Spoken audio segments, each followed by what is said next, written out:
आइए 9 PM special की शुरुआत करते हैं सबसे पहली खबर की तरफ बढ़ते हुए। और आज हम सबसे पहले आपको यह बताना चाहते हैं कि जब पूरी दुनिया में एआई को लेकर एक नई बहस चल रही है, तब हमारे देश के ही कुछ लोग इस बात से परेशान हैं कि आखिर मोहम्मद शमी ने जूस क्यों पी लिया। मोहम्मद शमी एक भारतीय क्रिकेटर हैं और चैंपियंस ट्रॉफी के सेमीफाइनल मुकाबले के दौरान वो एक एनर्जी ड्रिंक लेते हुए नजर आए थे और अब इस एनर्जी ड्रिंक लेने पर ही कुछ लोग उनका विरोध कर रहे। पीछे पूरी एक ट्रोल आर्मी पड़ चुकी है। आज आप तमाम सोशल मीडिया ऐप्स को खोलकर देख लीजिए। मोहम्मद शमी से जुड़े हुए पोस्ट पर उनके विरोध में कमेंट्स पर कमेंट्स किए जा रहे हैं। लोगों का कहना है कि उन्होंने रोजे के दौरान एनर्जी ड्रिंक लेकर एक गुनाह कर दिया है और उन्हें साउथ अफ्रीका के खिलाड़ी हाशिम अमला से सीखना चाहिए कि कैसे क्रिकेट खेलने के साथ साथ अपने धर्म का पालन किया जाता है। इसी बीच ऑल इंडिया मुस्लिम जमात के अध्यक्ष मौलाना शहाबुद्दीन रिजवी का भी ये कहना है कि रमजान में रोजा न रखकर शमी ने बहुत बड़ा गुनाह कर दिया है और शरीयत की नजर में मोहम्मद शमी मुजरिम है। हिंदुस्तान की एक मशहूर क्रिकेट शख्सियत मोहम्मद शमी साहब हैं। उन्होंने क्रिकेट के दरमियान पानी पिया या कुछ और चीज पी। तमाम लोग उनको देख रहे थे और इस दरमियान जब वो खेल रहे हैं तो इसका मतलब वो सेहतमंद हैं, तंदुरुस्त हैं, तवाना हैं। अब ऐसी कंडीशन में उन्होंने रोजा नहीं रखा और रोजा न रख करके फिर उन्होंने पानी भी पिया। दुनिया ने देखा उनको पानी पीते हुए, तो एक उनकी जरिए से एक गलत पैगाम अवाम में गया और रोजा न रख करके उन्होंने गुनाह का काम किया। तो उनको ऐसा नहीं करना चाहिए और वो शरीयत की नजर में वो मुजरिम हैं और गुनहगार हैं। खुदा के यहाँ उनको जवाबदेह होना पड़ेगा। आज इस पूरे विवाद को लेकर हमारा एक ही सवाल है, ये लोग जो मोहम्मद शमी का विरोध कर रहे हैं, इनके लिए क्या पहले है, धर्म या फिर राष्ट्र। मोहम्मद शमी दुबई में सिर्फ एक क्रिकेट मैच नहीं खेल रहे थे, बल्कि वो एक नेशनल ड्यूटी पर भी। जब हमारी भारतीय टीम एक मैच को जीतती है तो पूरा देश जीतता है। जब हमारी भारतीय टीम कोई मैच हार जाती है तो पूरा देश निराश होता है।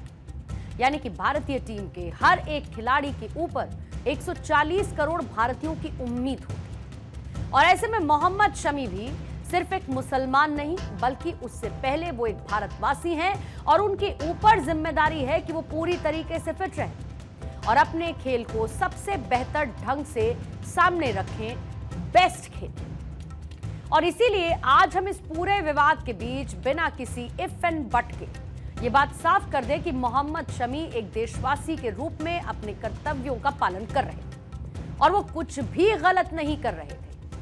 धर्म किसी भी व्यक्ति का एक निजी मामला है और इसमें किसी को भी किसी तरीके की दखल देने की जरूरत होनी नहीं चाहिए। और आज जब काफी सारे कट्टरपंथी मोहम्मद शमी का विरोध कर रहे हैं, तब इसी देश के करोड़ों मुसलमान मोहम्मद शमी का समर्थन भी कर रहे हैं।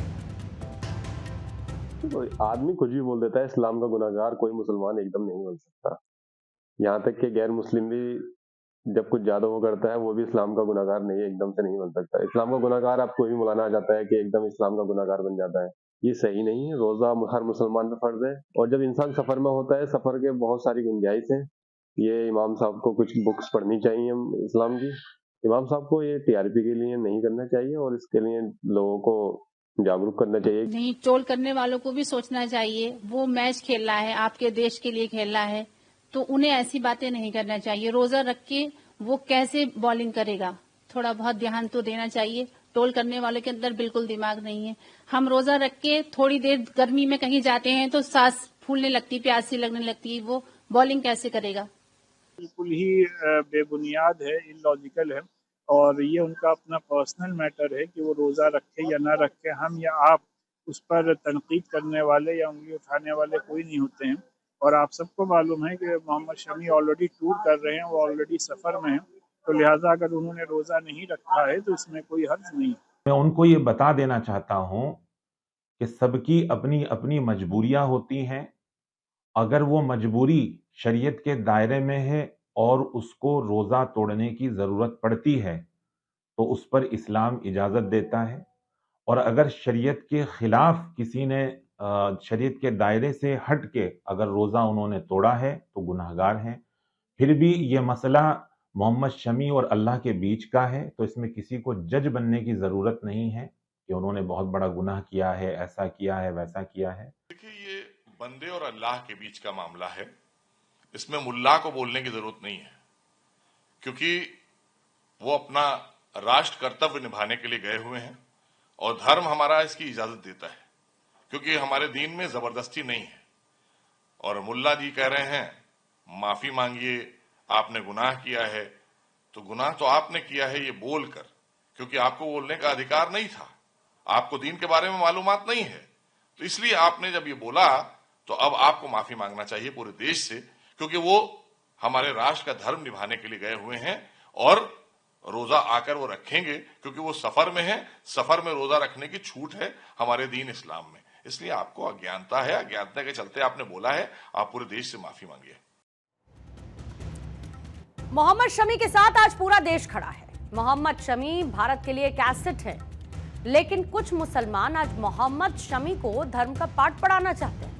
इन लोगों को एक पल के लिए ये सोच कर देखना चाहिए कि मोहम्मद शमी ने इस देश के लिए क्या क्या किया है। बीते साल 9 जनवरी को देश की राष्ट्रपति द्रौपदी मुर्मू के हाथों मोहम्मद शमी को अर्जुन अवार्ड दिया गया। ये अवार्ड हमारे देश में इससे पहले सिर्फ 57 क्रिकेटर्स को मिला है और शमी 58वें खिलाड़ी थे जिन्हें इस सम्मान से नवाजा गया है। जिस मैच में एनर्जी ड्रिंक लेने को लेकर उनका विरोध किया जा रहा है, उस सेमीफाइनल मैच में मोहम्मद शमी की एक बड़ी भूमिका रही थी और शमी ने इस मुकाबले में 10 ओवर में 48 रन देकर 3 महत्वपूर्ण विकेट लिए और इससे भारतीय टीम को जीत मिली थी। इस जीत के बाद पूरे देश में जश्न भी मनाया गया था और आज हमारे देश में बहुत सारे मुसलमान मोहम्मद शमी को यह नसीहत दे रहे हैं कि उन्हें दक्षिण अफ्रीका के खिलाड़ी हाशिम अमला से बहुत कुछ सीखना चाहिए।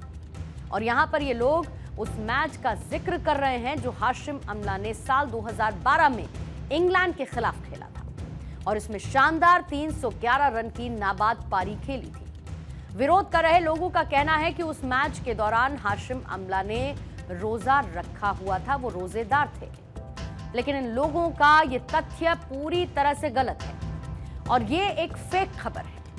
अंग्रेजी अखबार द गार्डियन के साथ एक इंटरव्यू के दौरान खुद हाशिम अमला ने ये बात क्लियर कर दी थी कि रमजान का महीना है और इस बार उन्होंने रोजा रोक दिया है। वो घर से दूर ट्रैवल कर रहे हैं और फास्ट करने की जरूरत नहीं है, ऐसे में वो रोजा नहीं रख रहे हैं, लेकिन घर पहुंचने के बाद वो अपना रोजा पूरा कर लेंगे। ऐसा उन्होंने द गार्डियन के साथ इंटरव्यू में कहा था। ये है वो लाइन और इंटरव्यू की वो line, because I am travelling away from home I don't have to fast, he said, so I haven't been fasted but I will make it up when I get home. और ये है वो fact जिसको misquote करके social media पर trollers की एक जमात खड़ी हो गई है। उन ट्रोलर्स को भी इस फैक्ट को चेक करना चाहिए कि सही क्या है और गलत क्या है।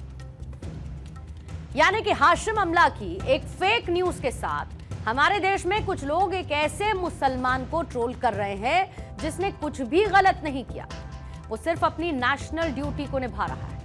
और इससे आज एक बार फिर से ये सवाल खड़ा हो गया कि विरोध कर रहे इन मौलानाओं के लिए धर्म बड़ा है या फिर देशभक्ति बड़ी है। लेकिन आज हमारा सवाल उन नेताओं से भी होना चाहिए जिनकी हर बात आर्टिफिशियल है, इनका विरोध भी आर्टिफिशियल है, इनका समर्थन भी आर्टिफिशियल है। और ऐसे में आज हम आपको राहुल गांधी का एक्स पर यह पोस्ट दिखाना चाहते हैं जिसमें राहुल गांधी ने लिखा था कि मोहम्मद शमी हम आपके साथ हैं और ये लोग पूरी तरह से नफरत से भरे हुए हैं क्योंकि इन्हें कोई प्यार नहीं करता, इन्हें माफ करता। हम चाहते हैं कि राहुल गांधी के इस पोस्ट को आप एक बार फिर से जरा फुल स्क्रीन देख लीजिए। राहुल गांधी का यह पोस्ट देखने में बिल्कुल सही लगता है और ऐसा ही जवाब आज उन लोगों को मिलना भी चाहिए जो कि मोहम्मद शमी को ट्रोल कर रहे हैं। अब आपको राहुल गांधी के इस पोस्ट का एक सच भी बता देते हैं। तो सच ये है कि राहुल गांधी ने ये पोस्ट आज नहीं किया है, बल्कि ये पोस्ट 25 अक्टूबर साल 2021 को किया गया है। और राहुल गांधी ने ये पोस्ट उस वक्त किया था जब ऐसा आरोप लगा था कि कुछ लोग मोहम्मद शमी को सिर्फ इसीलिए ट्रोल कर रहे हैं क्योंकि वो मुसलमान हैं। हालांकि बाद में यह निकलकर सामने आया कि उस वक्त मोहम्मद शमी को ट्रोल करने वाले भारतीय नहीं बल्कि कुछ पाकिस्तानी बॉट्स थे। तो आप देख लीजिए हमारे देश के विपक्षी नेता किस तरीके की राजनीति करते हैं। ये आज मोहम्मद शमी को ट्रोल कर रहे लोगों को कुछ नहीं कह सकते क्योंकि उनको इस बात का डर है कि इससे उनका वोट बैंक नाराज हो सकता है। और यही वजह है कि आज मोहम्मद शमी के साथ खड़े ना होना इनकी एक बहुत बड़ी मजबूरी बन चुकी है। और आप आज हमारे इस विश्लेषण से ये समझ सकते हैं कि मुस्लिम तुष्टीकरण की राजनीति आज भी हमारे देश में एक खुला सच है।